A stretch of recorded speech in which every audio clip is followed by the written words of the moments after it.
Ladies and gentlemen, good day and welcome to the Varun Beverages Limited's earnings conference call.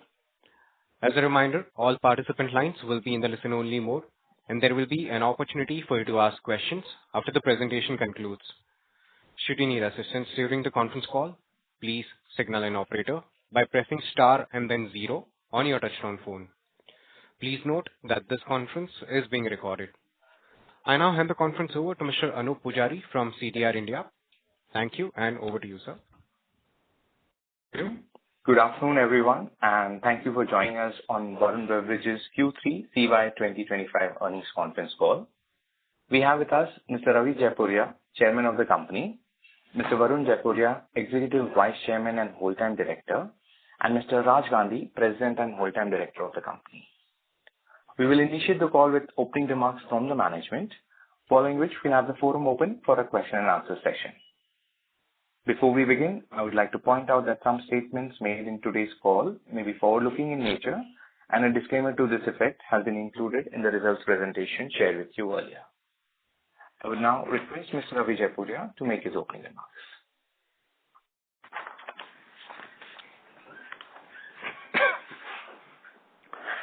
Good afternoon, everyone, and thank you for joining us on our earnings conference call. I hope you've had a chance to review our results presentation for the third quarter and 9 months ended September 2025. We have delivered a steady performance during the quarter, with consolidated sales volumes rising by 2.4%, supporting by healthy traction in international markets, while domestic volumes remained subdued due to prolonged rainfall across India. International operations grew by 9%. Performance in international territories continued to be healthy, with South Africa delivering another quarter of strong growth. In South Africa, we see significant potential to further strengthen our market position, and we continue to put in place the building blocks to support sustained growth in the region. Our ongoing backward integration initiatives across key locations are driving higher efficiency and operation resilience. Further in line with our growth strategy, we are incorporating a wholly owned subsidiary in Kenya under Varun Beverages Limited to carry on the business of manufacturing, distribution, and selling of dairy and beverages. We are also diversifying our product offerings, and certain African subsidiaries of VBL shall test market beer in their territories through an exclusive distribution agreement with Carlsberg Breweries for the Carlsberg brand.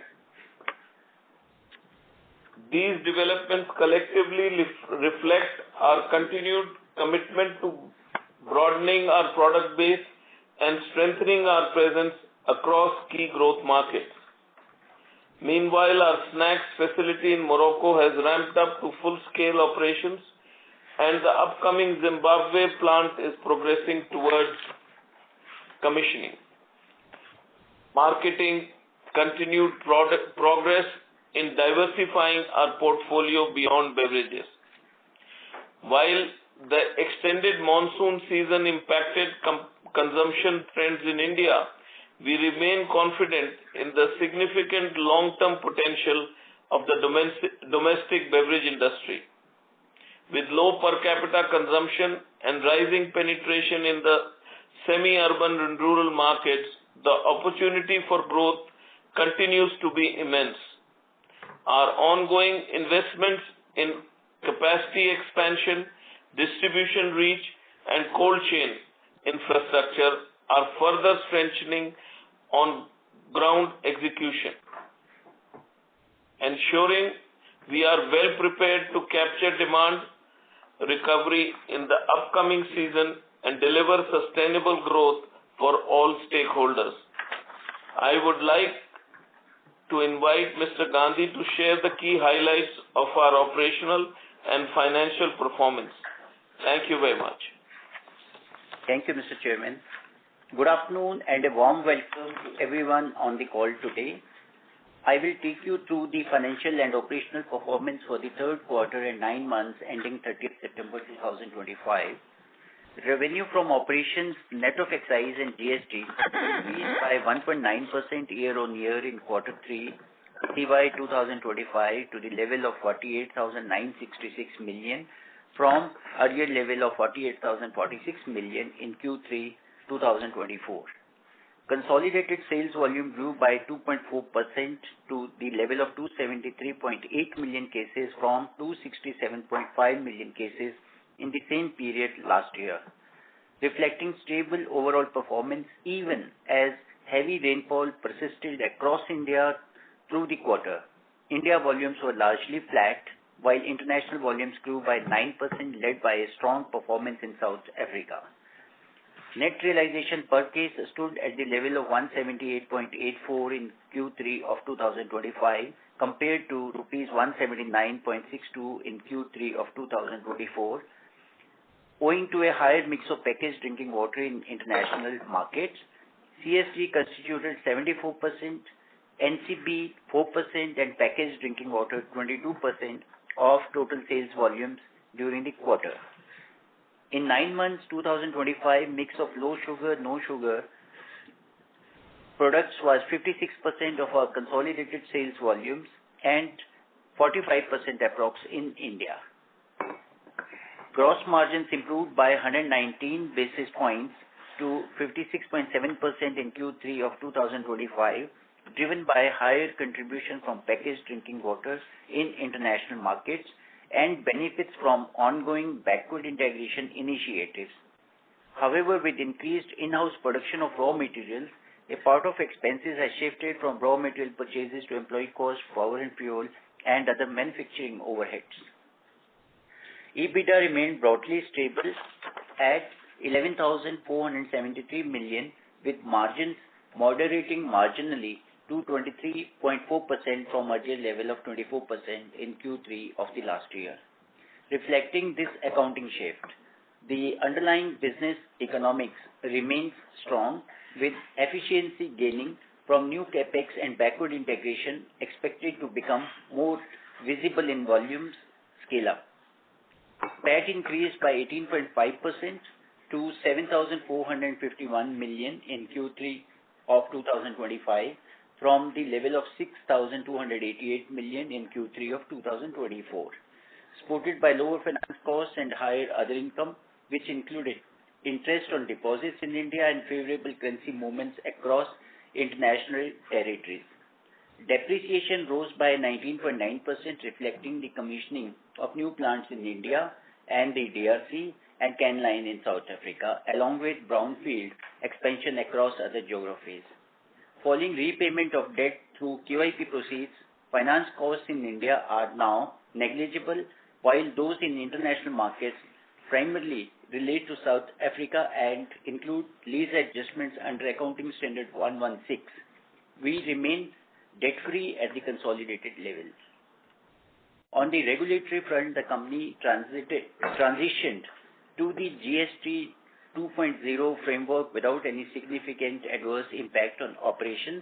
The reduction in GST rates across key categories, including value-added dairy products, juice-based drinks, soda, packaged drinking water, represents a structural positive for the company, directly benefiting nearly 1/4 of our portfolio in India. By passing on the full benefit of the rate reduction to consumers, we expect to drive category expansion and support sustained demand growth over time. Overall, we continue to maintain a strong financial foundation supported by operational efficiencies, prudent cost management, and a robust balance sheet. While our international businesses continue to scale well, India remains a significant long-term growth driver with growing per cap consumption, wider electrification, and expanding chilling infrastructure. The domestic market presents ample headroom for sustained double-digit growth. With that, I conclude my remarks and invite the moderator to open the floor for questions. Thank you. Thank you very much. We will now begin with the question and answer session. Anyone who wishes to ask a question may press star and then one on their touchtone phone. If you wish to remove yourself from the question queue, you may press star and two. Participants are requested to use handsets while asking a question. Ladies and gentlemen, we will wait for a moment while the question queue assembles.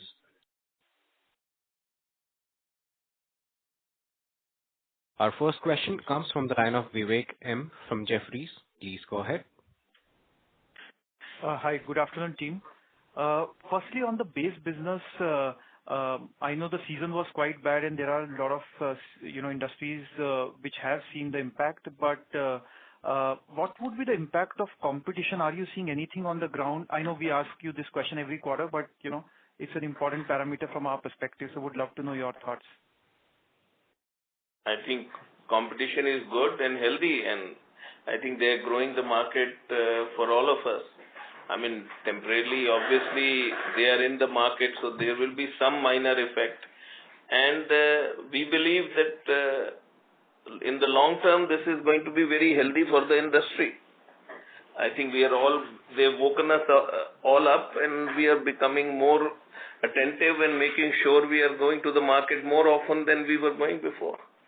So I think it's a very healthy sign, and for the country, because we are at such low per caps that in the next 5 years or 10 years, this market has to double, triple, I don't know. But there is huge room, and I see only positive in this. That's a very interesting comment, Mr. Jaipuria, because while you say that it has woken you up, but we, at least the investment world, always believe that you have been top notch with your execution. So that's a very interesting comment to hear, I must say. Just a follow up to what you said. What are your thoughts on rupees 10 price point? Because that is one area where we have seen competition being quite aggressive, and there has been somewhat of a reluctance from your side as well as the other competitor. 10 rupees is such a interesting price point.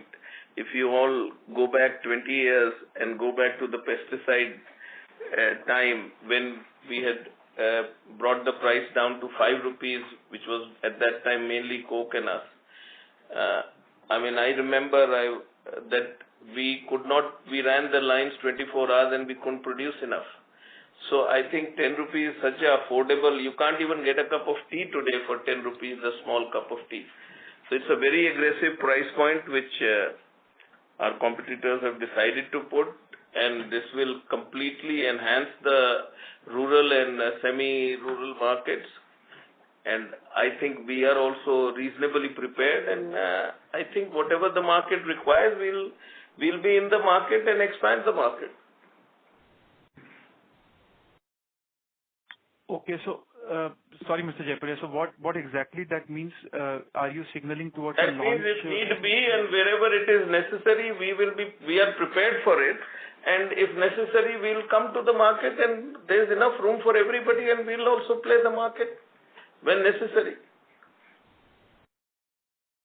Okay, and apologies, I still want to close the loop on this one. So what exactly do you mean by if necessary? Because as we see it, the 10 rupee price point is pretty much across states, across markets, wherever we have at least visited. So what exactly are you looking for over here before making up the point? If we see that our market share is being taken drastically, we will come to the party. At the moment, we see it's the weather which is only making the issue. As soon as the weather changes, if you look at October, for example, for the next quarter, as soon as the weather has changed, we are growing in double digits. So I am very happy with double digit growth. Okay, got it. Looking forward to your action on this. On the second part, in terms of alteration in MOA.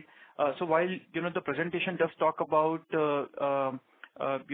ready to drink and Alcobev and all of that, there is also another thing in your release which talks about noodles and milk preparations, milk powder and all. Can you just elaborate, frozen food, etc.? Can you just also elaborate on that, because that doesn't have a mention in the presentation? No, because we don't want to go again and again to the market. So we are just making the portfolio available to us, and we are looking for expansion. So whenever we get an opportunity, we have kept ourselves ready to go forward with it. So, for example, let's say PepsiCo Foods, are you referring to that side of, the portfolio when you say instant noodles and... No. Pepsi snacks, PepsiCo does, so we will not compete with our parent company, and those products will never do. And the rest we are open to, look at it if anything interesting comes. And that comment is specifically for overseas market or for India as well, Mr. Jaipuria? I mean, for the time being overseas, but it's open. We are open to India also. Okay, got it. Thank you and wishing you all the best. Thank you. Thank you. Our next question comes from the line of Avnish Roy from Nuvama. Please go ahead. Yeah, thanks. My first question is on the GST transition impact. Number one company, HUL, called out impact in Q2 and even in October month. So if you could clarify in your GST impacted segments, what was the kind of impact you have seen in both Q2, which is say September quarter, and in October month? Well, it affected slightly in the September quarter because a lot of people could not initially understand it and everybody downsized their stock levels. But we were able to make sure that the goods were sent to them after the GST date, and it affected for a few days, and then of course Diwali affected a little bit. But otherwise, it was not a major issue for us. Sure. My second question is on the international volume growth, which is decent at 9%. So if you could clarify how things are shaping up, which geographies are doing really well there. And second is on this Carlsberg tie-up, how big is the opportunity? It's looking really interesting. So what made you go into this kind of tie-up, and how big is the opportunity in Africa? In some other countries also currently, it's a smaller opportunity, but how big is the opportunity from longer term? So first of all, for us, the growth in Africa are coming back. Our challenge was in Zimbabwe at one point because of the sugar tax. The prices had gone up and the consumption had dropped slightly. We have covered that up also. Now Zimbabwe started growing back. Morocco is doing well for us, and South Africa is doing extremely well. We are growing in double digits and mid double digits, which we are very happy with. And going forward with the backward corrections and all, we see South Africa to be becoming an important part of our territory in Africa. Your other question was regarding beer.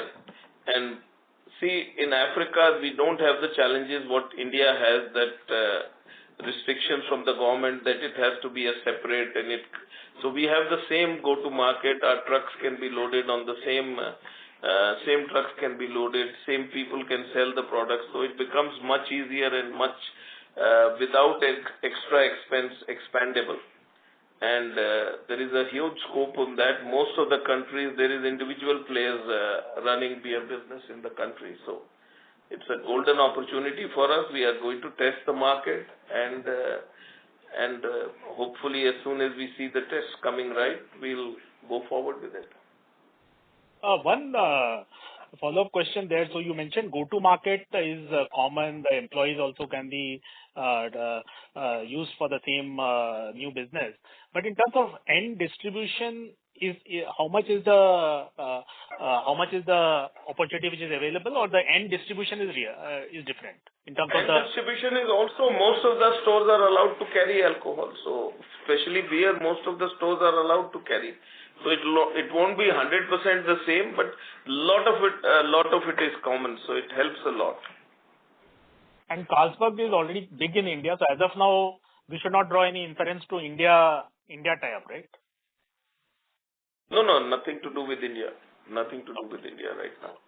So last question on the new announcement. And obviously, the selling teams are separate, but the infrastructure, some of the things can be used in Africa commonly.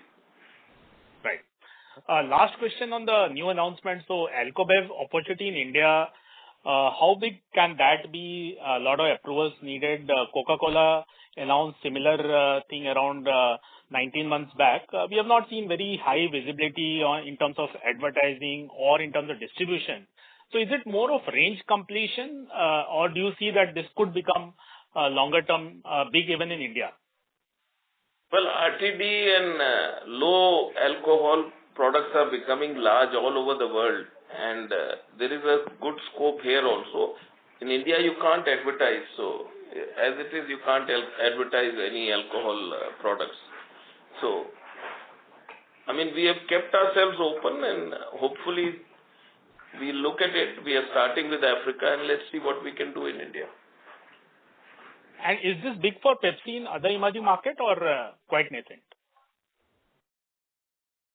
Well, they are also just starting with RTD, so it's still very nascent and everybody is looking at it long term.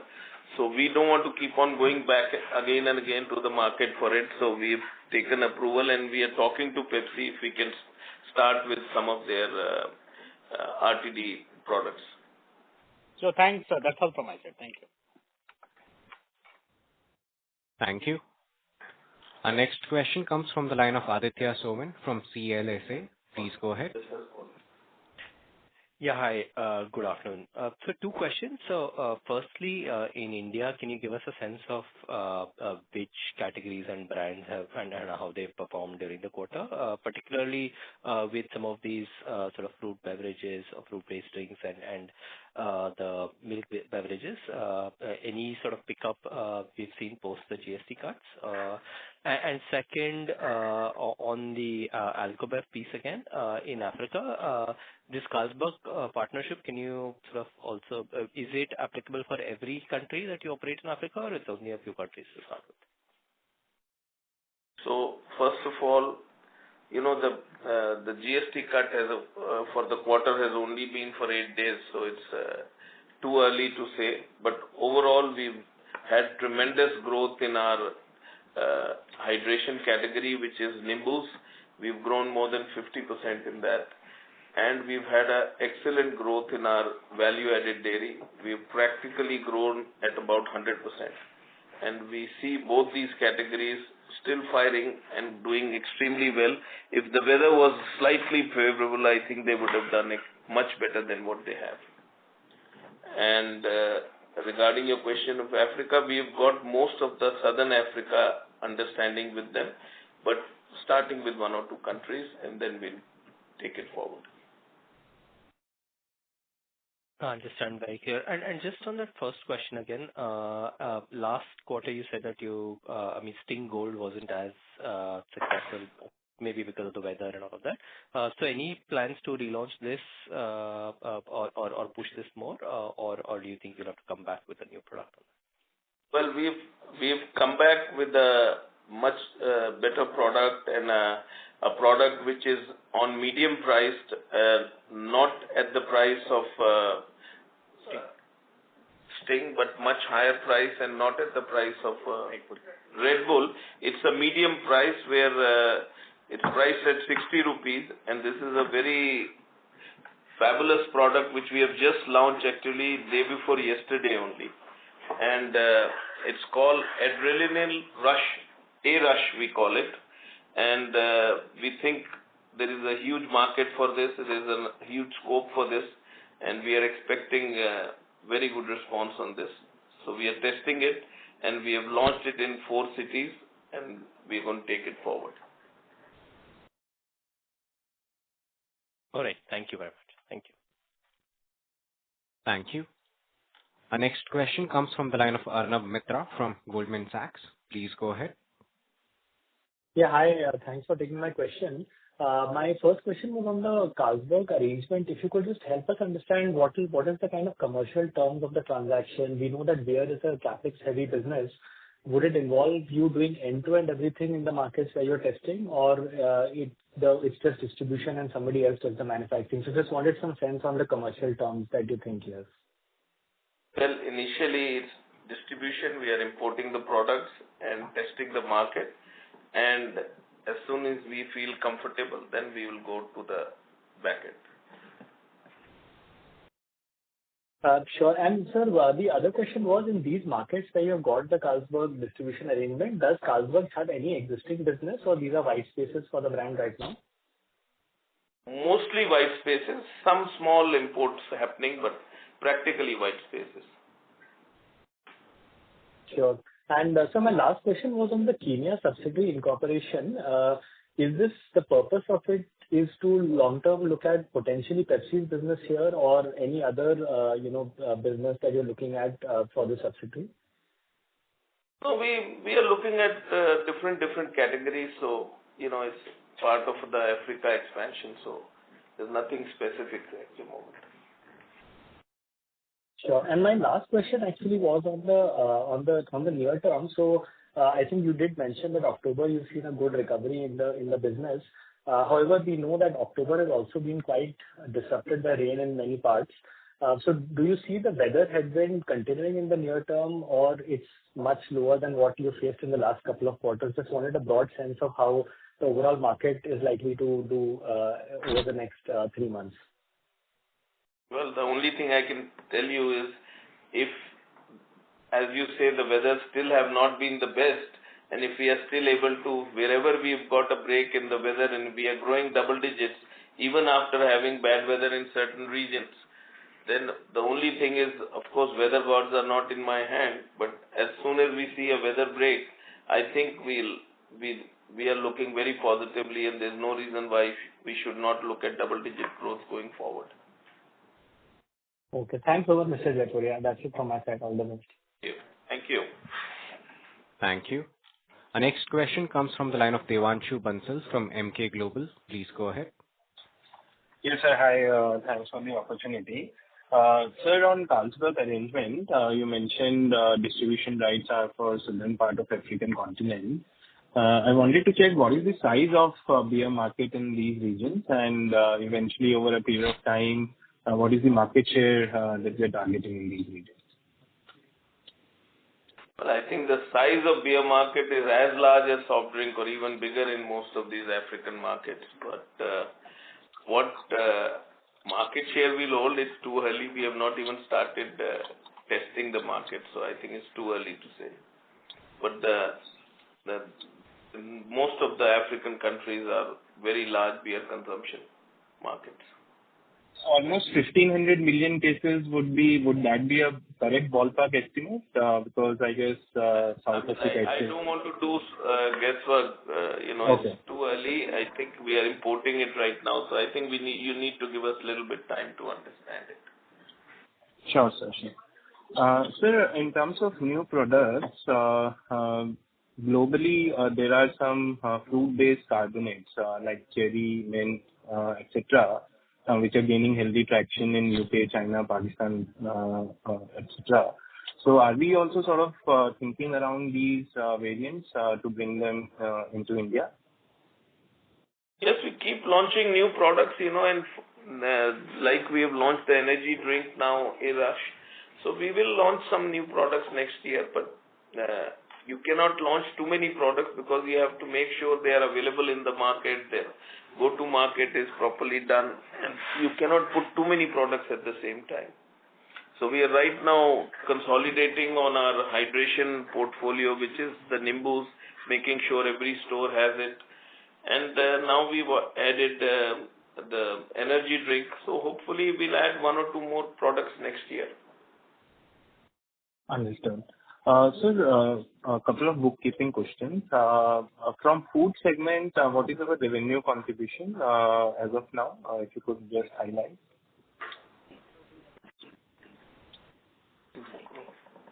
It's still very small, maybe about 300 crores or little more, something like that. Because Morocco has just started.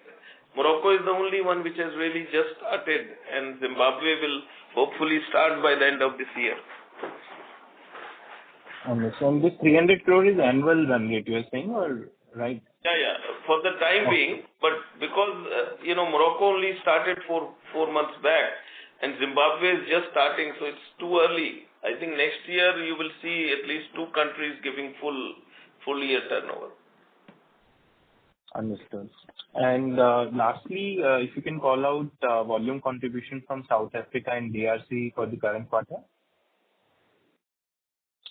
Well, I can only tell you that we are going in double digits and healthy double digits, and that's very healthy for South Africa.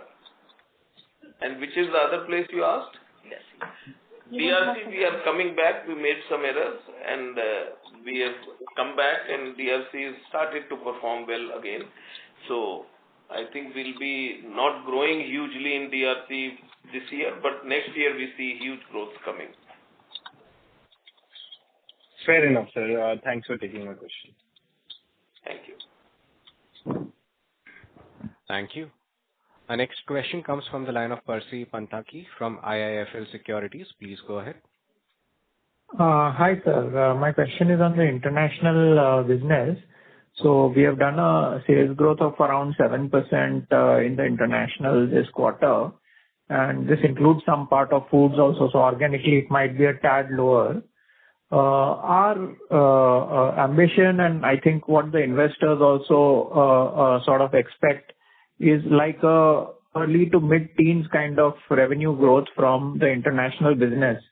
So is there anything, any particular geography, etc., which is pulling this down, or is that expectation itself not reasonable? No, I think double digits in early mid-teens is realistic for Africa. I think two things which pulled down this year, especially in the last 2 quarters. Basically, one was Zimbabwe, where I told you that because the sugar tax came in heavily, and because of that the prices had to go up and the volumes dipped initially. We have since recovered, and September onwards we are back to double-digit growth. I mean, more than 10% growth. And DRC, we had made initially some errors which affected us for the last few months. It has also bounced back, and for next year we don't see any challenge in the teens growth. Right, sir. Right. So not just Africa subcontinent, but international as a whole. How fast do you think we can come back to like 13 to 15% revenue growth number? Well, it's mainly Africa, no? There's nothing else. I mean, otherwise it's only Nepal and Sri Lanka. Yeah, so Nepal, Sri Lanka we are doing well. We are growing reasonably. So Nepal, Sri Lanka would grow like India is growing. Understood. So in 1 or 2 quarters, we should be at least at the early teens revenue growth kind of mark? Yeah, from next quarter, maybe hopefully even this quarter might be. Understood. Secondly, on this entry into beer and alcoholic products, just wanted to understand the rationale behind it. Why now? I mean, we have been in this business since 25, 30 years of sort of beverages. I mean, what has spurred this thought process at this juncture and not earlier? Well, couple of reasons. One, we were in the acquisition mode of soft drinks in Pepsi in the country. I think we've acquired the full country. We don't want to overjump in Africa in every country. It takes time to stabilize each country we get into it. So wherever we have stabilized our business, if we can grow the business with other categories and we feel it will be much easier for us to grow, we are looking at it and how to grow forward, and we have free cash flows. We have to utilize our cash, so we have to grow the business. Understood. And lastly, can you tell us exactly which geographies this Carlsberg arrangement is for? I just said that we are looking at southern part of Africa. Okay. So basically South Africa, Mozambique, those regions? That belt from Zambia, Zimbabwe, DRC, that whole belt. Okay, so several countries ultimately will come under that arrangement. At the moment, that's what we have understood with them. We have to start, and then once we are comfortable and they are comfortable, then we'll take it forward. Got it, sir. Very helpful. That's all from me. Thanks and all the best. Thank you. Our next question comes from the line of Sumant Kumar from Motilal Oswal. Please go ahead. Yeah, hi. So my question regarding listing, how is the listing performance in this quarter? Is it outperforming the overall growth on console level? Well, I think all our carbonated beverages, including energy, is performing similarly. Everything is getting affected by the weather, but as weather has opened up, everything has started growing back to normal. Okay. So you said the Nimbus and dairy product is growing at higher pace. Nimbus and dairy are doing exceptionally well, but those were smaller categories, so it won't overall affect the numbers. But hopefully, going forward next year, both these categories should become large. In other income, what is the forex amount? About 100 crores. Okay. And what was the previous year, same quarter? Minus 10. Okay. Oh, thank you so much. Thank you. Thank you. Our next question comes from the line of Jay Doshi from Kotak. Please go ahead. Hi, thanks for the opportunity. Just a follow-up question on your aspiration to or potential for in India alcohol business. Sir, you were present in this industry until 2015. I think you had a JV with AB InBev, and then you probably decided to exit that space. I think in the last 10 years, the sector has become a little more challenging from regulatory standpoint and competitive standpoint also. So, what's the thought process here in terms of how should we think about, will it be some JV or partnership with a large existing player that you are considering, or would you be acquiring smaller brands or local players and, building a portfolio over time? And if you could give us some sort of idea of what kind of capital allocation you intend to sort of, make for the sector. I think you've reached too far. See, first of all, the positive side is we understand this business inside out. We ran this business for a long time. So, and we are looking to expand our categories and growth. So, we are looking at it in Africa to start with. We understand the beer business. We have enough people in the system who know the business from back end to front end. So, we are going to start with it and initially start with importing it. And if we feel that it's the right thing to go forward and we get the right success, then we will take it forward to a higher level. So small steps as of now, nothing big. Well, depends. It could be big fast enough, but I think first part is we need to test it. So give us quarter or 2 quarters. Sure. Thank you. Second is, I just looked up and I think the PepsiCo bottler in Kenya is SBC, with whom you were engaged for Tanzania and Ghana.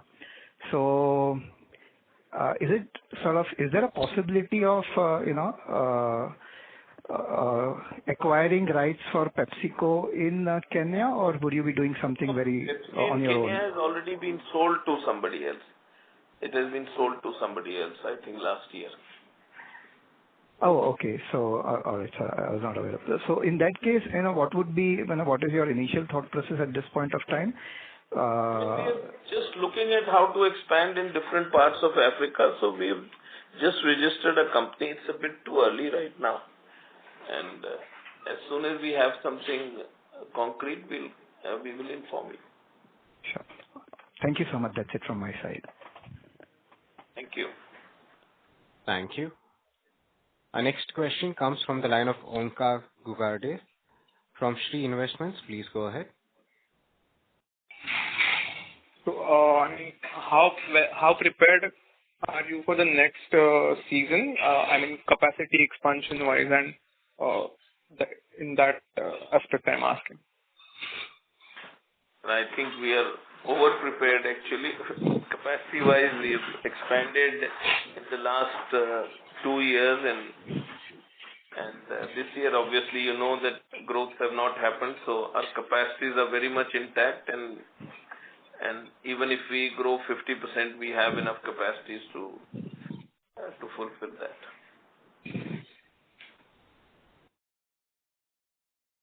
Okay. And as far as the acquisition of some companies are concerned, I mean, in which areas you are looking for it, and how to use the capital which you have? So we are looking at expanding in Africa. That is the first part. With Pepsi itself, we started snacks and we are expanding quite rapidly in South Africa. And plus we've started looking at the beer category to start with. And if need be, then, and we are in India also, we have not stopped expansion. So we feel the growths are going to be quite substantial. So we are going to continue expansion in India. I mean, this beer business, alcohol business, which you are trying to test in African region. I mean, how capital intensive it is? It is similar to the beverage industry, or it is similar like beverage industry, but it's too early. I mean, we are not going to jump blindfolded. We are going to test the market. If it looks right, then we'll start one by one. So it won't be a huge capex going in. Okay. Thank you. Thank you. Thank you.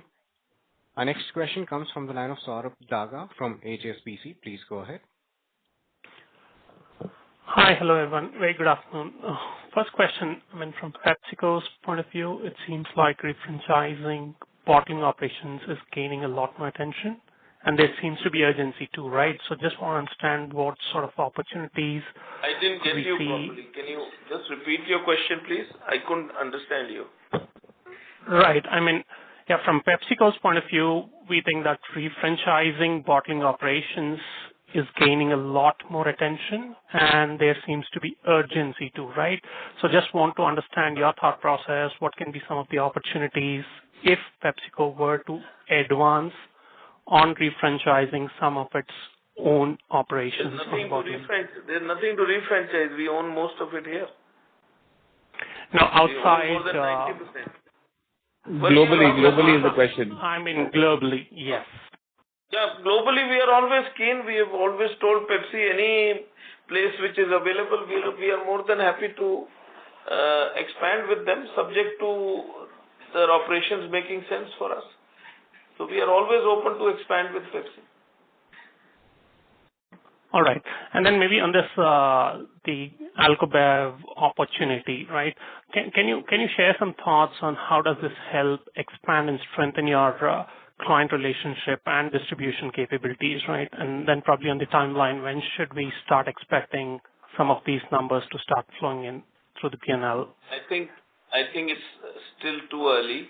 We are initially just going to import and distribute and test the markets, couple of markets, and if we see enough traction and we see it doing well, I think we definitely believe beer is a huge market outside India, especially in Africa, and there is a opportunity for us to take that market because they are mostly single companies running this on a monopoly basis. So we are going to try and see how we can establish ourselves, and we are not going to jump the gun.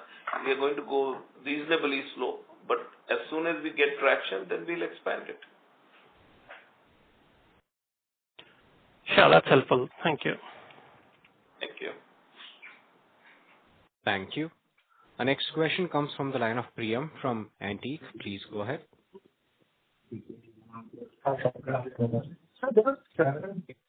Sorry to interrupt, Priyam, sir. We are not able to hear you properly.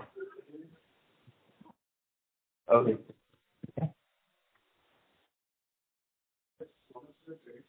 Are you able to hear now? No, sir. Your line is not clear. Am I audible now? Yes, sir. This is much better. Please go ahead. Yeah. So, sir, there are various global media reports suggesting that PepsiCo, has increased the price of concentrate by 10%. So, was it related to only US or the other markets as well? I have no idea what you're saying, so I can't answer you. I don't know where they've increased, and they don't discuss with us. So okay. I have so no idea. Just wanted to confirm that it was only for the US or in the other markets as well. I'll just check one more time. Thanks.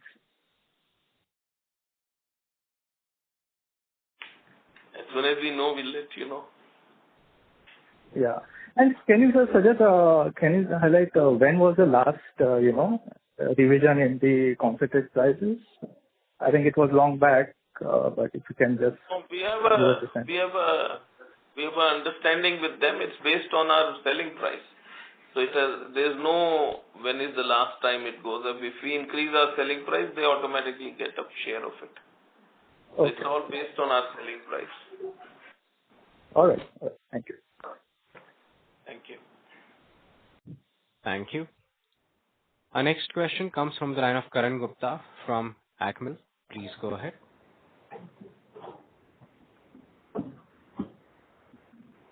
Yeah, hi.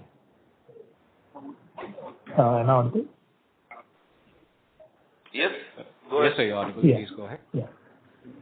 Yeah. So there is a lot of questions and asked on the alcohol side. So I will not squeeze more on that, but just one question. I think that's on the kind of boarding discussion you must have done on the opportunity You're side not clear. or Karan, you're not clear, please. just a second. Too much noise at the back and we can't hear you at all. Right now, I think clear. Yeah. Yeah. So, just one question on the alcohol side. I know we understand that it's too early to ask on the revenue and profit side, but the number of cases, if you can just tell us how many volume that you are targeting on this side. It's a test marketing. It's very difficult to say how many cases. It has no meaning. It's going to be test marketed, imported and test marketed. So I don't think it has any relevance. Okay. Thank you. Thank you. Our next question comes from the line of Rajit Agarwal from Nilgiri Investment Managers. Please go ahead. Good afternoon, sir. Just a couple of questions. One is on South African market. Could you share what is our market share in that territory? We are, I would say, around 17 to 18%, approximately 17%, maybe 1% or 2% less. Whatever. Okay, and is there any target? Okay. And I mean, is there any thoughts on what should be a target market share in, let's say, 2 to 3 years? I would love to reverse it if it's possible. But, we are trying our best and I hope we have got a tough competitor there. And as long as we can grow in double digits, it's a very healthy growth and it's a new market for us. Yeah. Absolutely, sir. On the subsidiaries, so calendar year 2024, few of the subsidiaries were negative or were lost at the net level. So as of Q3 or as of 9 months, are all the subsidiaries profitable now on net level? Consolidated, yes. Consolidated, yes, we are. They're all at profit, so I don't know which No, one is sir, you're saying is it. No, I'm just talking about individual subsidiaries. So like beverage company proprietary limited. Except DRC or something, I don't think anything was negative, really. I mean, they were marginally negative. They were not largely negative. For example, Zambia was marginally negative. No, I don't think we won't be negative. I think DRC might take a little more longer, but otherwise I don't see anybody being negative. Okay. All right. Fine, sir. Thank you. That's all from my side. Thank you. Ladies and gentlemen, we would take that as a last question for today. I now hand the conference over to the management for closing comments. Thank you. I hope we have been able to answer all your questions satisfactorily. Should you need any further clarifications or would like to know more about the company, please feel free to contact our investor relations team. Thank you once again for your interest and support and for taking the time to join us on this call. Look forward to interacting with you soon. Thank you very much. Thank you. On behalf of Varun Beverages Limited, that concludes this conference. Thank you for joining us, and you may now disconnect your lines.